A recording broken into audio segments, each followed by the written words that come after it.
I finally had a chance to read Mel Robbins' The Let Them theory book, and so that's what we're going to talk about in today's video. I'm going to share what the Let Them theory entails, what I liked about the book, what I disliked about it, and my thoughts on some of the controversies surrounding it. I have a feeling that this is going to be a little bit of an unpopular take, so here we go. But I'm coming at this from the perspective of a doctor of clinical psychology, an author, an aspiring Stoic, obviously no Stoic is perfect, and someone who is all about radical acceptance. So without further ado, let's get into it.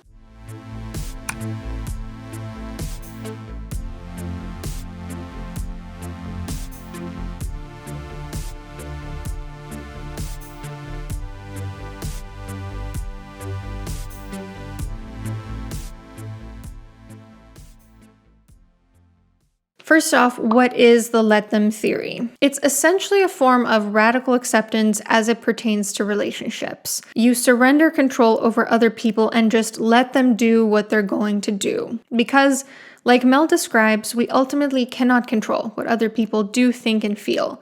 So trying to do so is a losing game that just makes us miserable. We spend so much time, energy, and mental space trying to control others, and it makes our lives worse. So many people fundamentally do not understand the reality that they cannot control another person, no matter how hard they try. Then there's also the second half of the Let Them theory, which is let me, aka once you release control over other people, focus your attention onto the things that are within your control. And this I think is super healthy because it fosters a sense of agency, an internal locus of control, it builds personal responsibility. And that's the beautiful thing that I'm always preaching about radical acceptance. You know, radical acceptance gets a really bad rep because people tend to think it's just about giving up or, being passive in life. But ironically, once you get really clear about the fact that you can't control certain things in life, that's when it also starts to become really clear what is within your control and what is your responsibility to deal with. For example, you cannot convince your boss to give you a raise no matter how hard you try. You can do the best possible work and at some point decide that you want to turn your attention to a different job that does meet your needs. But if you simply wallow and try to think, oh, if only I could do this, if only I could say it this way, if only I could convince him, you're not going to be turning your attention to the ways in which you actually do have some control over your situation. So the book is split up into using the Let Them theory to manage everyday stress, no longer fear others' opinions, deal with others' emotional reactions, and overcome chronic comparison. It's not the way I would have structured the book personally. I would have probably gone into, applying the Let Them theory to different arenas of life like work, romantic relationships, friendships specifically. But, I guess it made sense. I don't typically like starting with the negative bits in my reviews, but I'm going to start with what I disliked about the book now because this list is actually much shorter than what I liked about it. My main issue with the book was that it was quite repetitive. It just felt like there was too much fluff. It seemed like it was trying to hit a word or page count, which is a personal pet peeve of mine with nonfiction. There were even a couple of sentences that were straight up copied and pasted from a few pages earlier, which I believe was something they should have caught in editing, but it really speaks to how repetitive the book was. I think it would have packed a way stronger punch if it were distilled into just half as many pages. I would have found it super powerful if it were just like a thin book filled with just super insightful things rather than trying to draw something out so intensely. I did also at times feel like the Let Them theory was framed as being a little bit more life-changing than it really is. At no point in the book did I go, wow, this has completely changed the way I see the world. This is mind-blowing stuff.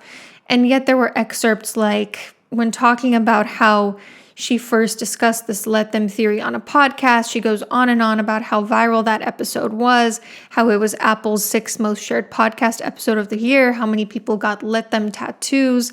She has like 3 full pages showing us what tattoos people have gotten because of this theory. So when I first saw that, I was just kind of like, okay, it's not that deep, right? But then I thought, you know what? Obviously for the people that got Let Them tattooed on their bodies, this was life-changing. Just because it didn't hit like that for me doesn't mean it's not extremely valuable to somebody else. Because, I've been exposed to this concept before, so it wasn't exactly novel to me, but for somebody else, maybe this is the first time they've ever encountered the idea of radical acceptance. And if this book completely changes just one person's life for the better, then that's amazing. We should applaud that. On that note, I'd like to give just a little bit of pushback to some of the criticism I've been seeing this book get from other people. I gotta preface this by saying, man, Goodreads influencers, meaning like people who think like they're influencers by constantly shitting on books on Goodreads, really piss me off. And this one does not miss with that. This is the worst book that I will read in 2025. I can write this with confidence in January because it is one of the worst books I have read in my life, and I have just turned 56. Okay, so of course reading is subjective, but the fact that Tara says this in January of 2025 suggests to me something personal might have gotten triggered here, because anytime we feel an incredibly powerful reaction to a book where we act like it is all bad, it's usually that something has gotten triggered. If you want to understand how Donald Trump became president, if you want to understand why there's a focus on influencers rather than intelligent people who know what they are doing, if you want to understand the decontextualization of poverty or homelessness, then this is your book. Yeah, this book has nothing to do with those things. It is not political at all. Radical acceptance is a concept that can help people across all areas of life, but for some reason we have politicized the idea of taking personal agency over your life. What is happening? Let's do this. We have an underperforming, undereducated woman summoning under-refereed research to offer commentary about life. Her own life has been punctuated by a series of failures, yet she then uses these failures from her husband and children to create a theory. Can we talk about how misogynistic this is? No matter whether you love or hate Mel Robbins, she is an Ivy League educated attorney, not an underperforming, undereducated woman. And the fact that she speaks with vulnerability about some of her struggles and failures in this book should not be a reason for people to bully her. This is also trying to use an appeal to authority fallacy, because even if Mel Robbins weren't highly educated, she would still be well within her right to talk about a concept that has changed her life. On behalf of all the people who have lost their lives through homelessness, grief, tragedy, and death, you know what, Mel? Sometimes we don't have the power. Sometimes we don't want to be a millionaire. Sometimes we've been treated like rubbish by late capitalism and lost our lives, our love, our hopes, our future. Okay, so I'm gonna give a hot take right now. It is not the responsibility of a self-help author to fix societal issues. This is a book about relinquishing control over other people in your relationships and taking responsibility for what is within your control in those relationships. None of that invalidates the fact that people sometimes deal with much heavier things than everyday relational issues. And just because some people go through much harder things doesn't mean other people don't have a right to write books about coping with less serious things as well. Honestly, I think a lot of the reason why people shit on self-help so much is because they pick up a book with the expectation that it's completely going to take away their suffering. And they think, oh, this book is going to change my life. This book is going to nip all my problems in the bud. If that's the case, then your expectations are the problem. There may be the occasional exception to this rule, but for most of us, no one book is going to completely change our lives.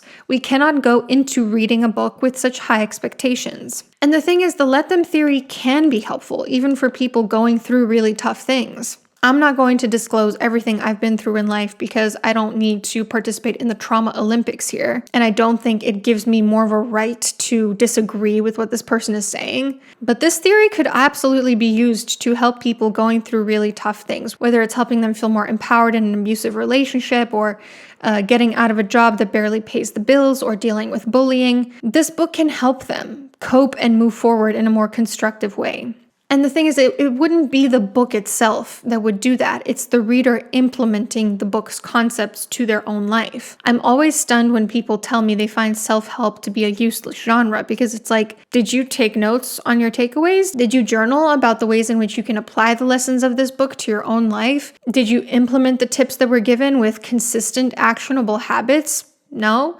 Then of course you're not going to get anything out of the book. What the fuck were you expecting? If you want to reap the benefits from self-help, you have to actually put in the work after you read a book. Simply reading a book is not going to change anything in your life. It won't take away your suffering. The onus still falls on you to change your life. That's actually exactly what I did after reading this book too, and it's what I do after reading every single nonfiction book I read. I jot down everything that I learned from it and then how I'm going to apply the takeaways to my specific situation. And that's also the thing. Maybe your specific situation is dealing with poverty or dealing with homelessness. Those are things that obviously she doesn't cover in this book because that's not her experience. That's not the average person's experience. But you have to be the one to take what resonates with you and implement it to your specific situation. So I'm going to be honest, when I hear people bitching about self-help being useless, I often just hear, I want a quick fix to my problems and I don't actually want to put in the work to change my life for the better. Anyway, Goodreads influencers out of the way, let's talk about what I liked about the book. Mel turned a very simple and ancient concept into something highly marketable and catchy. There's a reason why her book went viral and my videos on radical acceptance have not. She does a really good job of packaging her message in a way that's palatable to the general audience. Even just the idea of calling it a theory, and even just the idea of saying let them, is a lot more evocative than, say, talking about radical acceptance as a concept. And we can sit here and disagree about what its name should be or whether it actually technically counts as a theory, but the truth is that calling it that makes it sell better, which allows it to impact more people's lives. I also really appreciate that the second half of the theory, let me, transforms it into true empowerment rather than just this superior power high. She talked a lot in this book about how if you just use the let them theory to isolate yourself or to not approach conflict head on, then it's going to make your life worse rather than better. And that's why the second part of the theory, let me, allows you to take some agency and realize your response to other people's behavior is also a crucial piece of the puzzle. I also appreciated that Mel consulted psychologists as part of her research in making this book. And while I didn't find any of what the psychologist said to be particularly mind-blowing or even relevant at times, I do think that probably helped set her up for success because it helped her understand where the let them theory falls within the psychological landscape. There was one part of the book that did actually genuinely have a really positive impact on me, and that kind of blew my mind a little bit. And that was when she was talking about the idea that even people who love us will sometimes think negative, critical thoughts about us, and that doesn't mean that they feel negatively about us as a whole. I think I needed to hear that because it helped me reframe some of the relationships in my own life, as well as the way I kind of judge myself for thinking critical thoughts of people sometimes. Sometimes even on this channel, I feel guilty after expressing a negative or critical opinion of something or someone. And so this helped me realize, hey, it's only human that you have criticisms of different things and different people. And you're allowed to express that, and it doesn't mean that you are completely devaluing that thing as a whole. I feel like something clicked in my head when I read that part, and it gave me a sense of freedom. A piece of criticism that I was expecting to have of this book but didn't was that this would seem like a one-and-done, catch-all solution to everything. And to my happy surprise, Mel acknowledged that this is something you have to continuously practice. It's not something you just master once and then you become enlightened. And she also acknowledged that this is an ancient concept, that this is nothing novel. She acknowledged all the things that my mind immediately went to, which was Stoicism, Buddhism, and radical acceptance, and particularly therapies that draw from radical acceptance like ACT and DBT. This was another criticism that I was expecting to have of this book going into it, that she would make it sound like she had coined this transformative concept all on her own, but to my surprise, she did not do that, and she even acknowledged that there's no such thing as a completely novel idea. But this is where we get into the most controversial bit about the book, which is the question of plagiarism. So Mel credits her daughter for the concept of the let them theory. She says that her son was going off to prom, she was kind of trying to control and micromanage everything, and her daughter kept repeating, let them, let them miss their reservation, let them get rained on, blah, blah, blah. However, there is a writer who has accused Mel Robbins of plagiarism. The writer in question is Cassie Phillips, and the poem in question is called Let Them. Just let them. If they want to choose something or someone over you, let them. If they want to go weeks without talking to you, let them. If they're okay with never seeing you, let them. If they're okay with always putting themselves first, let them. If they're showing you who they are and not what you perceive them to be, let them. If they want to follow the crowd, let them. If they want to judge or misunderstand you, let them. If they act like they can live without you, let them. If they want to walk out of your life and leave, hold the door open and let them. Let them lose you. And then it goes on like that for a little bit longer. Now, normally I'd think I'd like to give Mel Robbins the benefit of the doubt here because the term let them isn't that original. And it really is true that there's no such thing as a new idea. But Cassie Phillips apparently had a follow-up post of this poem that appears to contain the second half of Mel Robbins' Let Them theory. Once you get to that liberating moment of realizing self-worth, I hope you remember that it's finally time to let you. So here she says let you, where Mel Robbins says let me. But I did think it was interesting that Cassie Phillips also hinted at the second half of the Let Them theory before the Let Them book was published. According to a Substack article, this is the timeline of events. In 2019, Cassie Phillips wrote Let Them. In 2022, the poem went viral, which I couldn't find evidence of, but I'm assuming is true. Then in 2023, Mel Robbins made a viral TikTok sharing the discovery of Let Them. In 2024, she filed to trademark the phrase Let Them. She also wrote the Let Them book, and it was published. Now look, I'm going to be honest, I don't know what to think of this. Mel seems to have no issue acknowledging that the Let Them theory isn't original in her book, so I would think that she would also have no issue crediting somebody else's poem.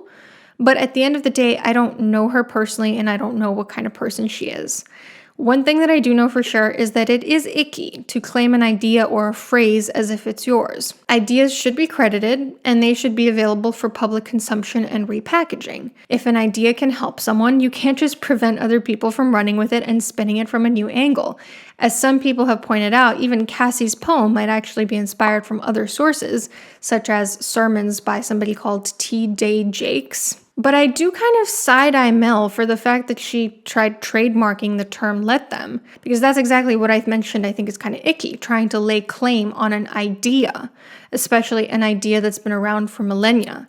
Now maybe there's some sort of like legal or business reason that she wanted to trademark this that I'm not aware of, but yeah, that doesn't really sit right with me because again, you shouldn't be able to trademark concepts. And it makes the following excerpt from her book a little bit awkward. Let them think you copied them, because you did, and they copied the formula from someone else, because they did. Formulas exist because they work time and time again. You will make it unique because you will be putting yourself into the formula. Do not reinvent the wheel. Follow the formula and use it to your advantage. I have absolutely no issue or qualms with Mel recycling a concept as old as time itself, or drawing inspiration from other sources. If she drew inspiration from Cassie, it would have been the right thing to do to credit her, and regardless, I think her trying to trademark the idea is kind of gross, because Mel is the only person who has to gain from that through financial compensation. Ideas should be free, and they should be for everyone. What do you think about this plagiarism accusation? Do you think Mel or her daughter saw Cassie's poem before coming up with the concept? Do you think it's wrong of Mel to try to copyright the term? Let me know in the comments down below. The bottom line is, I thought this book was fine. I gave it only 3 stars because it's a pet peeve of mine when nonfiction books are fluffed up to hit a word count. I don't like when things are repetitive, but I found the theory itself to be quite sound, very consistent with professional psychological advice, and potentially very helpful for someone who hasn't heard of this concept before. Do I think it's a mind-blowing concept? No. Do I think it's an original concept? Also no. But I think if Mel has managed to popularize an ancient concept by turning it into a marketable, digestible book, it's win-win. The people who benefit from reading it win, and she wins financially for her skilled packaging of the concept. One thing is for sure though, I think all parties involved need to keep in mind that this is not something any of them came up with. The concept of let them has been around since the inception of Buddhism and Stoicism thousands of years ago. And while there's nothing wrong with somebody getting their bag while they put a new spin on an old concept, I would hope that we're all on the same page that this isn't something novel. If you've read the book, let me know what you thought about it down below, and I'll see you soon.